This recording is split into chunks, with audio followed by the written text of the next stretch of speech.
Moi, je m'appelle Yann, j'ai 21 ans puis j'ai une déficience visuelle. Dans le fond, moi, quand je suis né, j'ai été atteint de décollement de rétine, mais grâce à plusieurs chirurgies des médecins, ils ont réussi à me redonner un peu de vision dans mon œil droit seulement, ce qui a réussi vraiment à améliorer ma condition visuelle.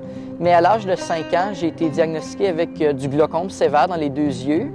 Le glaucome, en fait, c'est une maladie qui fait que le liquide dans ton œil s'accumule beaucoup et fait une pression sur le nerf optique, ce qui affecte beaucoup le champ visuel. Le glaucome, en fait, c'est une condition qui va être permanente. Mon champ de vision se diminue graduellement avec les années. Ce qui est le plus difficile, c'est quand j'ai besoin de me déplacer dans des endroits où c'est plus sombre ou la nuit quand il fait noir. Parce que, comme je dis, j'ai quand même un petit champ de vision, mais il est seulement efficace le jour ou des endroits vraiment éclairés. S'il y a très peu de lumière, en fait, je vois pas du tout. Donc, c'est comme si vous fermiez vos yeux, dans le fond. Donc, mon plus grand défi, en fait, avec ma déficience visuelle, ce serait de marcher, me déplacer dans des endroits sombres ou quand il fait noir. Que ce soit marcher la nuit, marcher dans des restos où il fait plus sombre ou des pièces que je ne suis pas familière avec. Un exemple que je peux donner, c'est quand je fais des activités le soir. À un moment donné, je suis allé jouer au mini-pot avec des amis. OK. Un aveugle qui shoot une balle qui ne voit pas dans un trou qui ne voit pas. On va voir ce que ça donne. C'était en soirée. On a eu l'excellente idée d'y aller en soirée et ça n'était vraiment pas une bonne idée finalement parce que vu qu'il faisait très noir, j'avais de la difficulté à voir comme la balle puis à voir le terrain de jeu.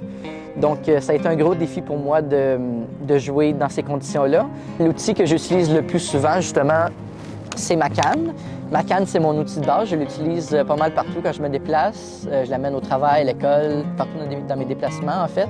Elle sert à détecter les objets qu'il y a par terre, que je pourrais m'enfarger dedans, m'aider à me guider pour retrouver mon chemin quand je me déplace d'un endroit à l'autre. Donc, ma canne, c'est vraiment mon outil de base que j'utilise. Sinon, comme au niveau scolaire et pour mon milieu de travail, les autres outils que j'utilise beaucoup, c'est mon portable. J'ai un ordinateur adapté pour moi avec des outils spécialisés pour les personnes ayant une déficience visuelle. Donc, tous les travaux que je fais à l'ordi sont soit agrandis, le contraste est amélioré. J'utilise beaucoup le transport adapté STO. En fait, qui est essentiellement comme l'autobus de ville, mais au lieu de aller me déplacer à un arrêt d'autobus puis avoir beaucoup de marches à faire, des choses comme ça, tu appelles le transport adapté et il vient te ramasser direct à la maison pour t'apporter à ta destination. Donc ça a été vraiment un outil important pour compenser pour le fait que j'avais pas mon permis de conduire, puis ça a facilité beaucoup mon adaptation aussi.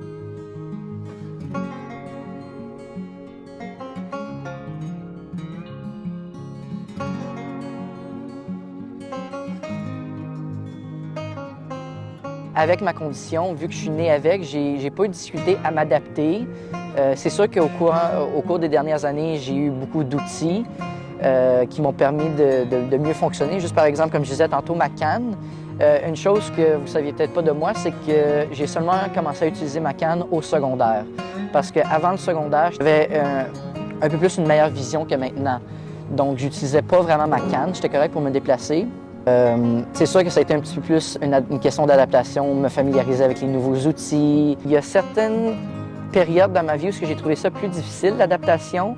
Par exemple, parce que c'est difficile à dire, mais j'ai quand même eu certains deuils à faire. J'ai toujours su, à cause de ma déficience, exemple, qu'il y a certaines choses que je ne pouvais pas faire, comme conduire ou chasser ou des choses comme ça.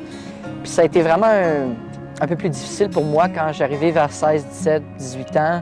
Puis j'ai vu tous mes amis, mes cousins, cousines, les membres de ma famille avoir leur permis de conduire, puis moi, je ne pouvais pas l'avoir. Donc j'ai trouvé ça un petit peu plus difficile émotionnellement. Tu sais, c'était genre un deuil que j'avais à faire, le deuil du permis de conduire, en fait.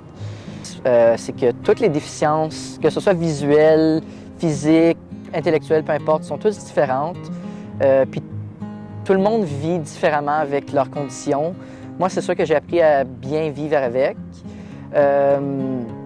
Mais c'est pas nécessairement le cas avec tout le monde, par exemple. Une autre chose qui serait importante à prendre en considération puis qui serait important de savoir, c'est que malgré ma déficience, malgré toutes les limites que je peux avoir, j'arrive quand même à faire la majorité des choses que tout le monde peut faire dans leur vie. Comme par exemple, j'ai mon appartement à moi toute seule, j'arrive à faire des tâches que vous faites, comme la vaisselle, le ménage, des choses comme ça. J'arrive à aller travailler, aller à l'école. J'arrive vraiment à gérer une vie très normale malgré mes difficultés puis mon handicap.